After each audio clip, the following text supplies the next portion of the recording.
Hello friends, welcome back to our channel. So ఈరోజు మన recipe వచ్చేసి చిన్న కాకరకాయలు అంటారు కదండి. సో ఇవి చేస్తున్నాను అనమాట.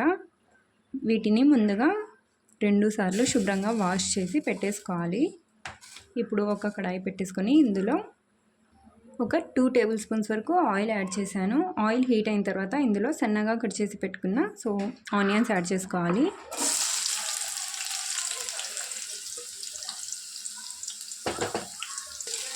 ఒక 2 మినిట్స్ వరకు ఫ్రై చేసుకోవాలి. ఇందులోనే 1/2 టీ స్పూన్ వరకు పసుపు కూడా యాడ్ చేసుకోవాలి. ఇప్పుడు ఆనియన్స్ మంచి కలర్లో వచ్చేంత వరకు ఫ్రై చేసుకోవాలి. ఓకే అండి. సో ఆనియన్స్ ఇలా కొద్దిగా కలర్ చేంజ్ అయిన తర్వాత ఇందులో అల్లం వెల్లుల్లి పేస్ట్ యాడ్ చేసుకోవాలి. 1 టేబుల్ స్పూన్ వరకు అల్లం వెల్లుల్లి పేస్ట్ యాడ్ చేస్తున్నాను. ఇప్పుడు పచ్చి వాసన పోయేంత వరకు దీన్ని బాగా ఫ్రై చేసుకోవాలి. ఓకే అండి. సో పచ్చి వాసన పోయిన తర్వాత ఇందులో మనం కట్ చేసి పెట్టుకున్న టమాటా ముక్కలు యాడ్ చేసుకోవాలి.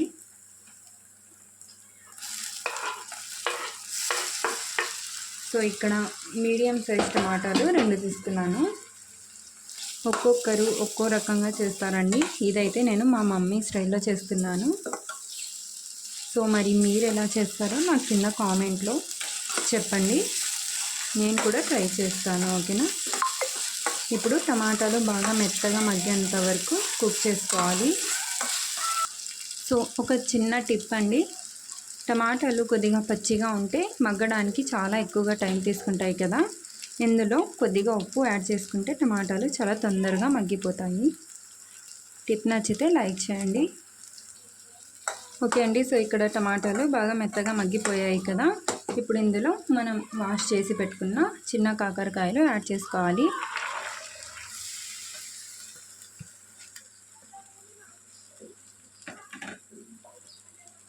ఇప్పుడు ఇందులోనే ఒక 1/2 టీ స్పూన్ వరకు కారం పొడి, లేదా మీరు ఎంత స్పైసీగా తింటారో దాని అకార్డింగ్ యాడ్ చేసుకోవచ్చు. అలాగే రుచికి సరిపడినంత ఉప్పు. ఆల్రెడీ మనం టమాటాలు తొందరగా మగ్గడానికి యాడ్ చేసాం కదా. సో దాన్ని బట్టి సాల్ట్ యాడ్ చేసుకోండి. అలాగే 1 టేబుల్ స్పూన్ వరకు ఎండు కొబ్బరి పొడి.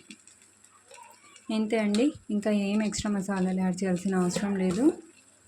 ఇప్పుడు ఒకసారి బాగా మిక్స్ చేసేసుకుందాం. సో చాలా టేస్టీగా ఉంటుందండి. ఎక్కువ మసాలాలు ఏమి యూస్ చేయకుండా చాలా సింపుల్గా చాలా టేస్టీగా ఉంటుంది. చపాతీలో అయినా, రైస్లో అయినా, జొన్న రొట్టెల్లో అయినా చాలా చాలా బాగుంటుంది అనమాట. సో ఒకసారి డెఫినెట్గా ట్రై చేసి నాకు కింద కామెంట్ చేయండి. అలాగే మీరు ఏ ప్రాసెస్లో చేస్తారో కూడా నాకు కింద కామెంట్ చేయండి. నేను ట్రై చేసి మీకు రివ్యూ ఇస్తాను. ఒకసారి మిక్స్ చేసుకున్న తర్వాత ఇందులో కొద్దిగా వాటర్ యాడ్ చేసుకోవాలి. మళ్ళీ ఒక్కసారి మిక్స్ చేసుకోవాలి. ఇప్పుడు మీడియం ఫ్లేమ్లో పెట్టి లిడ్ క్లోజ్ చేసి మధ్య మధ్యలో మిక్స్ చేస్తూ ఉండాలి. ఓకే అండి. సో ఇందులో ఉన్న వాటర్ మొత్తం డ్రై అయిపోయేంత వరకు మధ్య మధ్యలో లిడ్ తీసి మిక్స్ చేస్తూ ఉండాలి.